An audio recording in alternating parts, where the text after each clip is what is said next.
on guys, Danny Hacker here with KECO Body Repair Products. Today we're going to go over lateral tension. So we're going to go back to 2022 with our first lateral tension tool. So this is going to be our 1/2 inch. A lot of you guys purchased this, got some really good results with it. One of the things right off the bat you need to understand about this lateral tension tool, our thinking process behind it. Lateral tension was somewhat new. We didn't want you guys to add so much tension that you were creating damage rather than fixing damage. So we went with the 1/2 inch rod. Now the 1/2 inch rod, as you get further out with it, it did cause that slight little bow in the center. Now our thinking was, hey, long as it's bowing, the tech using this knows that there's lateral tension applied, then they can go in with their secondary tool, whether it be like a K-bar or K-beam, and pull the primary. Now, right off the bat, we learned that depending on the severity of the damage, and really what dictates that is the crown, right? If the crown is really pronounced, you're going to need more lateral tension. So we kind of stepped back, went back to the drawing board, and to be honest with you, we released these tools at SEMA 2022. Now, this lateral tension tool had great possibilities to it. The problem was we had to figure out a way to get these feet to push perfectly and close to that panel so that it doesn't cause that dive. And what we've learned with this tool, and we've even made a smaller version as well, is that although great possibilities with it, being that it's so high off of the panel, your pulling focus being so high, it was causing those tabs at a certain point to start diving. Now, we were very hopeful for this tool. We wanted to launch it, but we did not want that secondary damage. We don't want guys using this, overpowering it, creating damages where them tabs were placed. So we kind of stepped back from that, right? We put that back on the back burner a little bit, had to go back to the drawing board. So we came out with the 3/8. So this 3/8 lateral tension tool, kind of the big brother to the 1/2 inch. Tons and tons of more power with this, okay? What's the problem with these, or one of the, I guess you would say, the cons to the bar lateral tool is the fact that your work area is obstructed, okay? So we're getting more power, but we still needed to get into the primary to be able to move it, right? Yes, if we're using push tools, not as bad to get that tool underneath and start pushing those lows, but if we're using glue, it was really hard to set up a beam to be able to pull that center up. Now, great tool, both of these have their place. And like I was saying, depending on the severity is when you're gonna, ultimately know when to break out either one of these tools, okay? If it's not too pronounced, 1/2 inch all day long. Something a little bit more complex, 3/8, okay? So knowing when to break it out is going to be key. Now, there will be times for the guys that have each one of these to be able to work on a large complex dent. There's nothing keeping you from setting up multiple lateral tension spots on that repair. Now, back to the drawing board. Just last year, we came up with these LTT beams. Now, once again, more mid-range repairs. This right here can do mid-range and towards the finish. So this was a great tool for body lines, right? So whenever you had that sharp impact right on the body line, setting up 2 LTT beams either side of the damage, being able to add slight tension. As you're adding tension, you had that gauge to let you know that you had tension. You could come in and pull the primary. Left it wide open for you. That was one of the huge benefits to these LTT beams. Now, right off the bat, as a collision tech, a lot of times if I have this set up on a very complex dent, I'm going to add even more tension. Now, keep in mind, whenever we constantly are adding tension to any one of these beams, something has to give somewhere.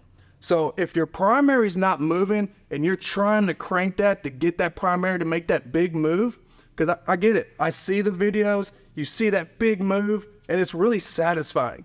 But keep in mind, if we can dial that back a little bit, add slight tension, come in with another tool, pull the low, you're going to see that that metal moves relatively easy at that point. Now, the next step was we needed a little bit more power. We listened to you guys, you're like, you know, I'm working on some of these really massive dents and we need just a little bit more power. Okay, so we went back to the drawing board. We even broke out a porta power. We wanted to see, man, what are the results with that porta power and how can we replicate that, right? So we've even set these beams up on a big smash, even put the porta power in between these LTT beams, and we put the coals to it just to see what would happen. And sure enough, we got that big move. Okay, this real satisfying, but you gotta keep in mind, look out here on your flat panel with no damage, make sure nothing's diving in, right? So it was good results. It was a really, really big move, and we had to go back to the drawing board. How do we replicate that? Not only that, how do we make a tool that's gonna be easy to set up, okay? Because that porta power, it's kind of clunky. You know, if you move wrong, it's gonna fall to the panel, you're gonna scratch it. If you're doing PDR, you do not want that. If you're doing collision, that's not the end of the world, but you still don't want to create collateral damage. So all of that porta power had good results. It was still a little bit dangerous setting up, right? It could slip off and fall, vice versa. You know, it can fall onto the ground and break, and we don't want that. So what we did was we created this very new tool that I'm about to show you guys that I'm extremely excited about. Now, porta power, how do we get the porta power power? That's what you want. You want the porta power power without the porta power, right? So we came out with the K power. All right, so same concept, right? Well, what's great about this and what we've learned, like I was, letting you guys know about those LTT beams with the polar, this one here, right? Is the fact that we can get that pole, and not only that, we have our feet placed close to the panel. That's where that magic happens. That's where, if we're using our centipedes with the carabiner in it, and you can get that even pull towards the panel, that's where it really creates that magic. And you get that nice, clean lateral tension, all right? The moment it's off the panel, sitting a little bit higher, something's got to give. It's got to dip or you got to make some really huge feet to, offset that. With these here, they're sitting perfectly close to the panel. So all your driving focus is right there parallel with that tab, going right into the tab, okay? So you're getting that strap type pull and you have the power just as if you were using a porta power. So I've been testing this for about 3 weeks now, every day. I would get one of these in, I would max it out doing stuff that we typically probably shouldn't do.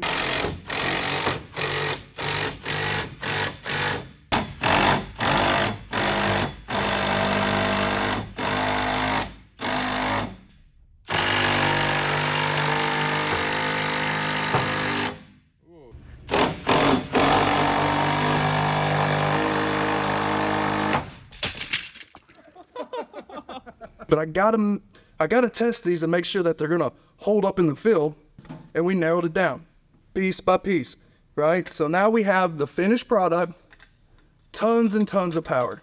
Now keep in mind, when you're using this, don't try to get that huge move. It's there, the power's there. You don't have to worry about that. You have enough tension coming out of this K power beam, okay? So keep in mind, when you're hooking up your power tool, add some tension, you're gonna be able to feel it, right? You're gonna be able to see it. This will make that damage pop, right? That satisfying pop, you're going to get that. Sometimes you don't need that, all right? So just add some tension, come into that primary.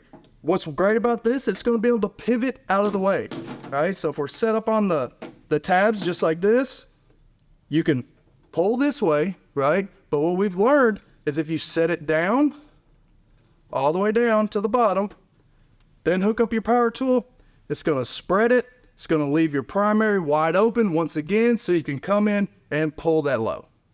So guys, this is gonna be at MTE. I really recommend you guys coming by the booth, checking this out. Easy setup. I glue my tabs down, the tool sets right up onto them, and I can add my tension with the power tool, or we're gonna have a knob where you can do it manually. But you're gonna see the ease of use with this is out of this world. Come check it out, guys.